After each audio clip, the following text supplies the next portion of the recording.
स्वागतम दोस्तों आपके अपने YouTube चैनल फार्मा संज्ञान में। आज हम बात करने वाले हैं टाइफाइड फीवर के बारे में कि टाइफाइड फीवर कैसे होता है और टाइफाइड फीवर होने के क्या-क्या कारण होते हैं।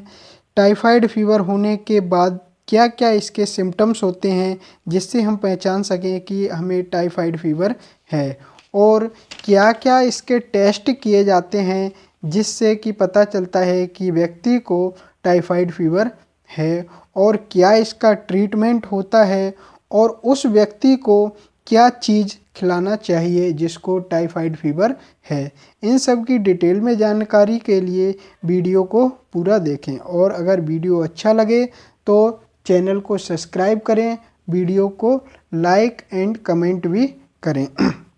सबसे पहले हम बात करते हैं कि जो टाइफाइड फीवर होता है यह एक इन्फेक्शन है जो कि साल्मोनेला टाइफी नामक बैक्टीरिया से फैलता है।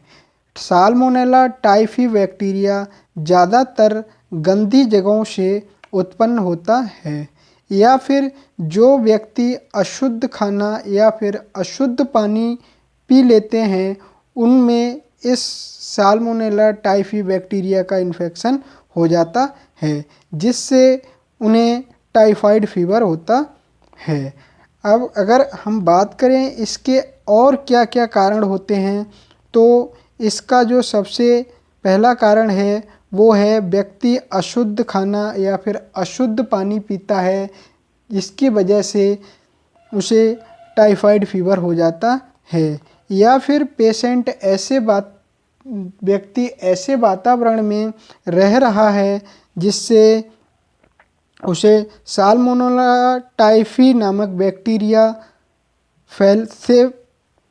फैलने की ज़्यादा कारण बनते हैं या फिर गंदी जगहों से ही यह बैक्टीरिया उत्पन्न होता है। अब हम बात करते हैं कि जिस व्यक्ति को या जिस पेशेंट को टाइफाइड फीवर है तो हम कैसे पहचानेंगे, क्या उसके सिम्टम्स होते हैं। तो सबसे पहले हम बात करें, इसमें बुखार आता है। दिन में के टाइम आपको बुखार कम रहेगा और रात के समय बुखार हाई टेम्परेचर हो जाता है। इसमें जो फीवर है उसका टेम्परेचर 104 डिग्री तक जा सकता है।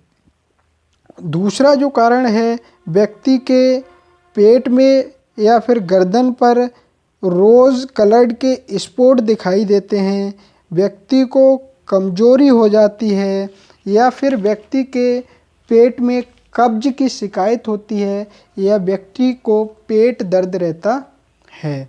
व्यक्ति को दस्त और उल्टी भी हो सकती हैं, उसको भूख बहुत कम लगेगी, उसका लीवर का जो साइज है वो थोड़ा इनलार्ज हो जाएगा जिससे उसको भूख बहुत कम लगती है। और इसका एक कारण ये भी है कि व्यक्ति का जो मुंह है वो सूखा सूखा रहेगा, उसकी जीभ बहुत मैली रहेगी, मतलब गंदी रहेगी। इन सिम्टम्स से हम व्यक्ति को पहचान सकते हैं कि उस व्यक्ति को टाइफाइड फीवर के लक्षण हैं। अब हम बात करते हैं कि टाइफाइड फीवर को पहचानने के लिए कौन कौन से टेस्ट कराए जाते हैं। तो उसमें जो सबसे पहला टेस्ट है वो है CBC test, complete blood test, जिसमें WBC की जो संख्या होती है वो कम हो जाती है या फिर लिम्फोसाइटिस अब्सेंट रहते हैं जिससे हम पहचान सकते हैं कि व्यक्ति को टाइफाइड फीवर के लक्षण हैं या व्यक्ति को टाइफाइड फीवर है। दूसरा इसमें जो टेस्ट करा सकते हैं वो है कल्चर टेस्ट। कल्चर टेस्ट में कई तरह के टेस्ट किए जाते हैं, उसके ब्लड का टेस्ट किया जाता है या फिर उसकी लैट्रिन का टेस्ट किया जाता है या फिर उसकी यूरिन का भी टेस्ट किया जाता है। अगर कल्चर टेस्ट पॉजिटिव आता है तब भी टाइफाइड फीवर होने का संकेत मिलता है। इसमें जो तीसरा टेस्ट भी आप करा सकते हैं वो है विडाल टेस्ट। विडाल टेस्ट अगर पॉजिटिव है तो टाइफाइड फीवर होने का कन्फर्मेटिव साइन मिलता है। अब हम बात करते हैं कि जिस व्यक्ति को टाइफाइड फीवर हो गया है उसको क्या ट्रीटमेंट देना चाहिए। तो इसमें ट्रीटमेंट में सबसे पहले उस व्यक्ति को, एक एडल्ट व्यक्ति को इंजेक्शन मोनोसेफ 2 ग्राम, मतलब 2 ग्राम का मोनोसेफ का इंजेक्शन 100 ml NS में डाइल्यूट करके 2 दिन तक सुबह शाम दिया जाना चाहिए। और अगले दिन मतलब तीसरे दिन उस व्यक्ति को 1 ग्राम मोनोसेफ इंजेक्शन 100 ml NS मतलब नॉर्मल सलाइन में डाइल्यूट करके 4 से 5 दिन तक सुबह शाम दिया जाना चाहिए। उस व्यक्ति को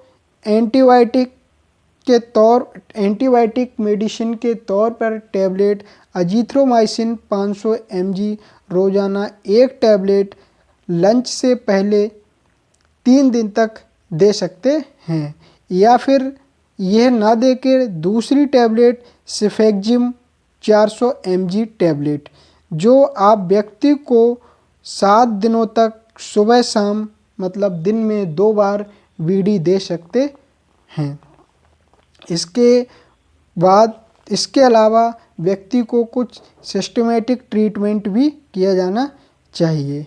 जैसे कि अगर व्यक्ति को बुखार ज़्यादा है या बुखार बार बार आ रहा है, उसका टेम्परेचर ज़्यादा है, तो पैरासीटामोल 650 mg की टैबलेट है जो डोलो 650 के नाम से मिल जाएगी, ये आप दे सकते हैं। या फिर एसिलोफेनिक प्लस पैरासीटामोल के कॉम्बिनेशन में जो टैबलेट आती है वो भी आप व्यक्ति को दे सकते हैं। या फिर न्यूमोस्लाइड प्लस पैरासीटामोल के कॉम्बिनेशन में जो टैबलेट आती है वो भी व्यक्ति को आप दे सकते हैं।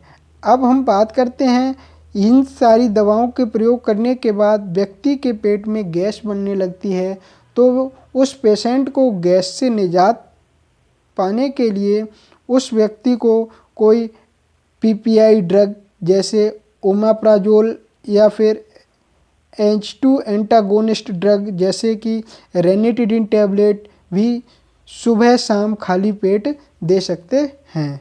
अगर उस व्यक्ति को उल्टी या मोशन सिकनेस की शिकायत है तो उस पेशेंट को टैबलेट पेरिसेट जिसमें ओंडेनसेट्रॉन होता है, यह व्यक्ति को आप दे सकते हैं।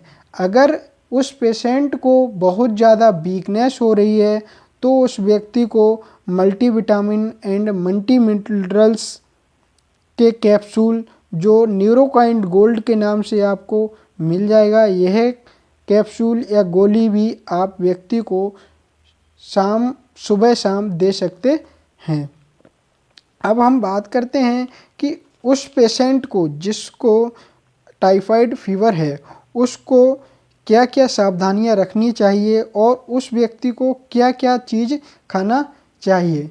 तो सबसे पहले उस व्यक्ति को कंप्लीट बेड रेस्ट देना चाहिए और उस व्यक्ति को भोजन हमेशा उचित मात्रा में कार्बोहाइड्रेट, प्रोटीन्स और विटामिन्स के साथ उस व्यक्ति को खाना देना चाहिए। उस व्यक्ति को पानी उबालकर पीना चाहिए। उस व्यक्ति को ज़्यादा से ज़्यादा नारियल पानी या फिर मौसमी का रस या फिर दाल का पानी या चावल और मूंग की दाल को मिक्स कर की खिचड़ी उस व्यक्ति को देना चाहिए। उस व्यक्ति को दूध उबला हुआ पीना चाहिए